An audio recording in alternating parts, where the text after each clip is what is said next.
has announced it's to put Panama back on its blacklist of tax haven nations, this after taking that country off the list in 2012. What's your reaction to that? I mean, it's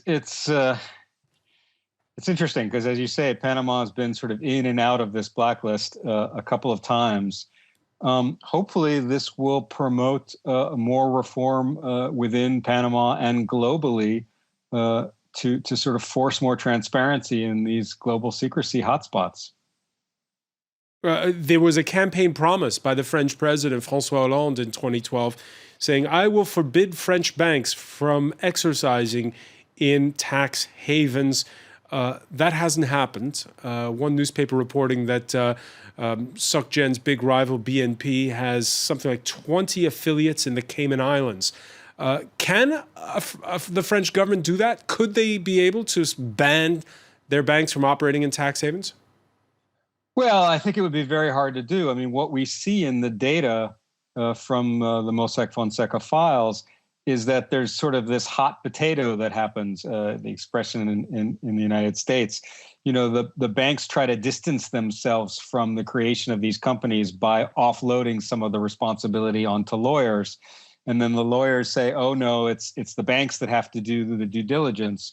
So, you know, I think as long as there's demand for this and money to be made, it will be hard to stamp out. That being said, certainly France and other countries, particularly the European Union countries and the United States, can force more transparency on the banking system and make it clear to them that the repercussions for running afoul of that transparency will be quite severe.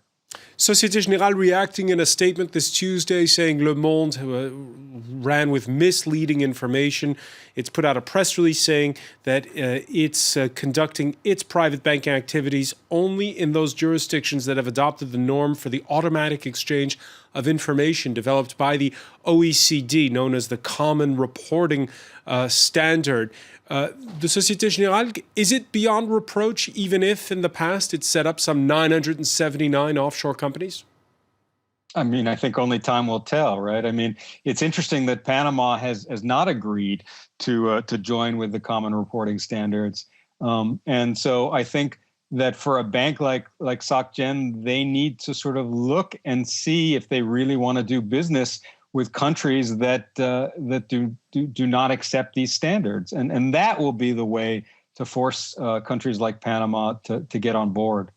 All right, these months and months of toiling over all these documents and emails, Jake, as we were reporting at the beginning of our bulletin, the Panama Papers have claimed their first scalp, the Prime Minister of Iceland. Your reaction to that?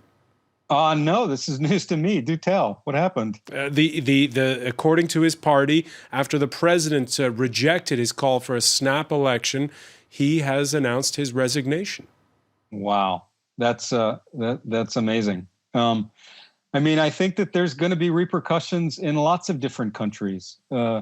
This is, I think that people, particularly, hardworking people in France and in Scandinavia and throughout the world who pay their taxes and who work hard and try to obey the rules, when they find out that their leaders or prominent businessmen are not doing the same, I think they're going to demand justice.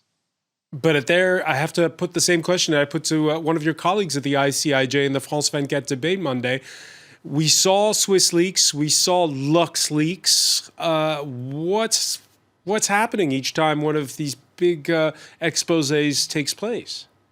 I think, reform and change is incremental. So we've certainly seen, some incremental change from those previous disclosures. I think what's different about this one is it is so big and it is so detailed that I think the demand for change and the possibility for change is just going to be much greater. One final question, Jake Bernstein.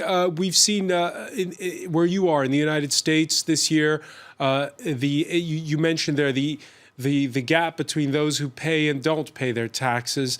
I know there's a presidential election going on. There's a primary in Wisconsin this Tuesday. Are your revelations going to help the candidacies of Donald Trump on the Republican side, of a Bernie Sanders on the Democratic side? I don't know. I mean, we didn't find a lot of high-profile American politicians in the way that we found in some other countries.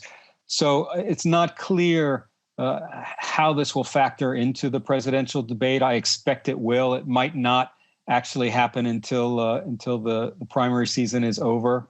But I think it certainly should be. I mean, the United States is itself a center for offshore. I mean, it is an offshore jurisdiction, and I think that the American government needs to look hard at that.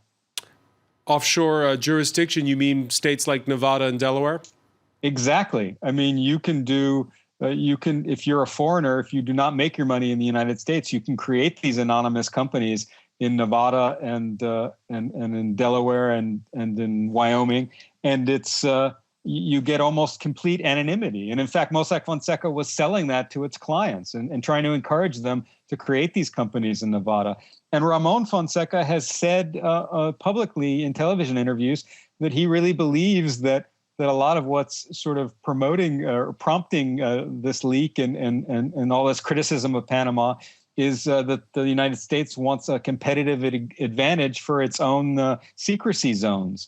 I don't, in fact, believe that's the case, but I do believe that the U.S. needs to get a handle on what's going on in some of these states. Right, Jake Bernstein. One last thing. We gave you that news about the resignation of the Prime Minister of Iceland. I want your reaction. We're going to hear it now to what the Prime Minister of the United Kingdom said in the House of Commons a little while earlier. David Cameron responding to revelations in the Panama Papers that his late father's offshore fund, which was set up in the 1980s, has to this day never paid a pound of tax in the UK. I own no shares. I have a salary as Prime Minister.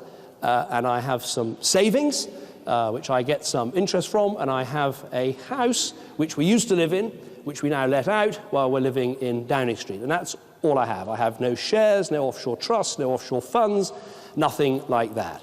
And so that, I think, is a very clear description. Jake Bernstein, is David Cameron beyond reproach? I mean, I don't know if any politician is truly beyond reproach. But I do think that it's unfair to tar the son with the sins of the father. Well, I think the reason that we decided at ICIJ to highlight that is just to sort of underscore how difficult reform is. I mean, Prime Minister Cameron has sort of self-styled himself as this big reformer who wants to reform the offshore world, and yet his own father was taking advantage of this. And so I think it really speaks to the fact that there has to be a proper accounting, and the elites who benefit from this system need to sort of acknowledge that and be more out front in reform. Jake Bernstein of the International Consortium of Investigative Journalists, many thanks for joining us from New York. My pleasure. Have a good day.